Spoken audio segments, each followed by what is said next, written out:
She spent the bulk of her adult life living away from her roots here in Portland. And in early 2008, she returned home with inexplicable physical and mental impairments, as you all know. And after she was diagnosed with ALS in the fall of 2008, it was clear that she had returned home to die.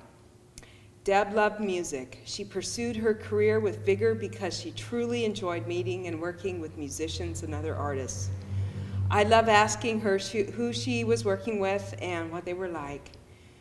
Deb loved the beach. She loved traveling to tropical places and also visited our beach cabin on the Oregon coast when she could. Deb loved to wear fun clothes. She sported wild prints and 6-inch dangling earrings. One of my fondest memories of her was when we bought some cheap, wild sunglasses to drop in on our West Virginia relatives. Deb loved her animal friends. She had a succession of cats in her adult life who helped her to overcome the trials of the life of a singleton. Deb loved dogs, including my dog Nick, who also passed away this year. Deb loved her young dog Sandy, and it was a wrench for her to give him up when she became debilitated. And so, thank you very much. Thank you, Carol. Well, what stories did that evoke in you? Any stories that you'd like to share with this crowd? Stories of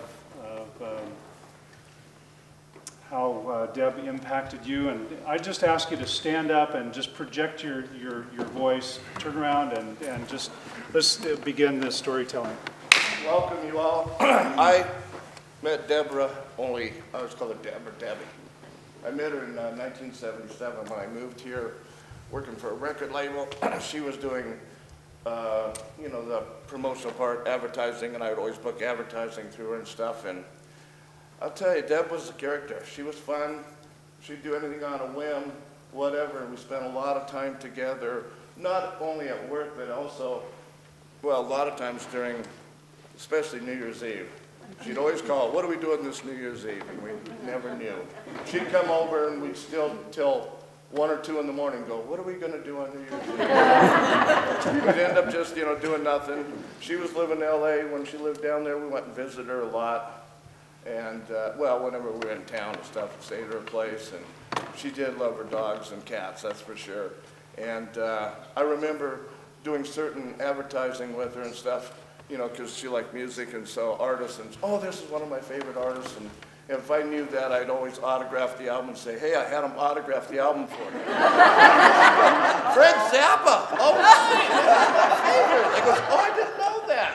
But I'd autograph it for her, and she, you know, thanks for last night, you know, whatever. And she was always a character, and she loved that kind of stuff. And I thought of a couple others, but they're kind of going by me right now. It's okay. We've got lots of time for lots of stories. Oh, lots of time. Could you? Good, because I've never told a short story in my life. Okay. Could you identify yourself? And my name's David West. Yeah. I know some of you, quite a few of you here, actually. Yeah. And, you know, like I said, we did a lot of things together. Debbie, my wife Jan, my son Cody, our whole family, she was part of. Amen. Thank you. Part of our family. I have to go up front. Yeah, well, come over here. Just, we'll give you space. Well, I need that podium. You know that you need the podium. You need the podium to you. Yeah, pull that up. Here. Yeah, I can move it. Okay, short story. We don't have a mic. Can you guys hear me? Yeah. I am Connie.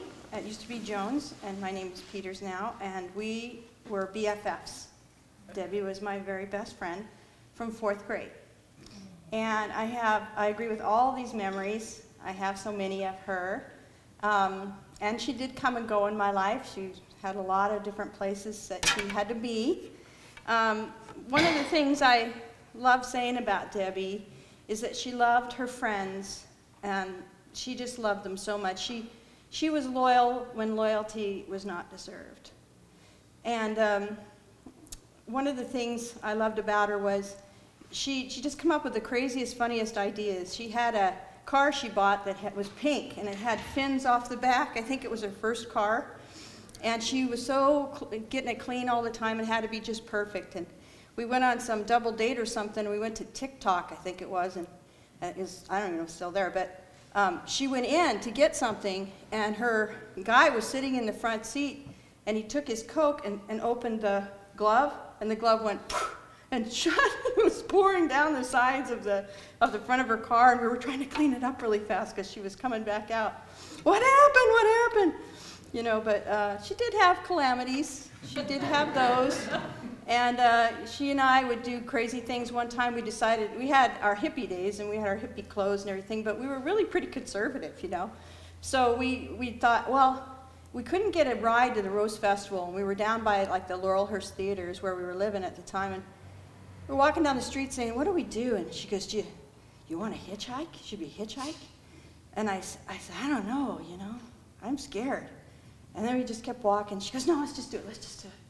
Let's just do it. So we put our hands out like that, and we hitchhiked, and this really scary-looking guy pulls up. and I looked at her, and I thought, I don't want to get in the back. She made me get in the back. And I'm in the back, it's like two-door. And I'm praying the whole time. You know, she's in the front, and talking to the guy the whole time, just talking to him. And he let us off, and we were okay. But we did kind of crazy stuff. My mom loved Debbie, and Debbie was like honor society, and she was like a perfect, like a Eddie Haskell kind of, I don't know if any of you guys know that, but she could pull the wool over, you know, my mom real easily. And so my mom would not let me drive the car.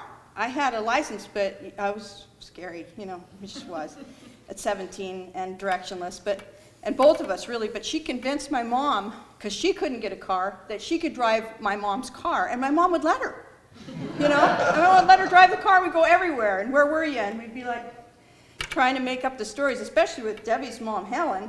Before you went in the house, you had to have the story straight. Okay, this is where we went, this is what time we were there, because she would separate us and then question. She would. She'd go, Deb, go back and get this or that, and I'd just be like, oh, yeah, I really got this story down right.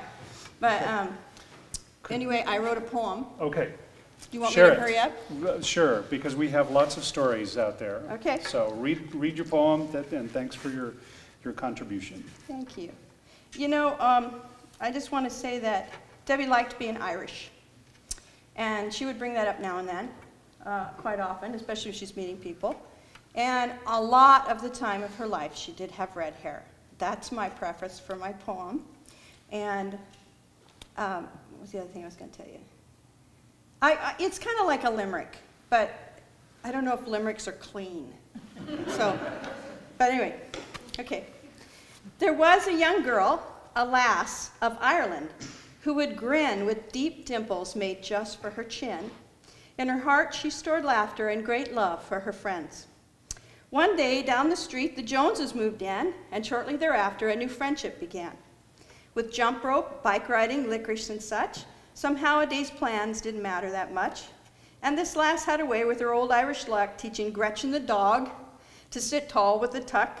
There were times one could say a pet's needs were her crush, for she carried a soft touch for lost cats and stray mutts.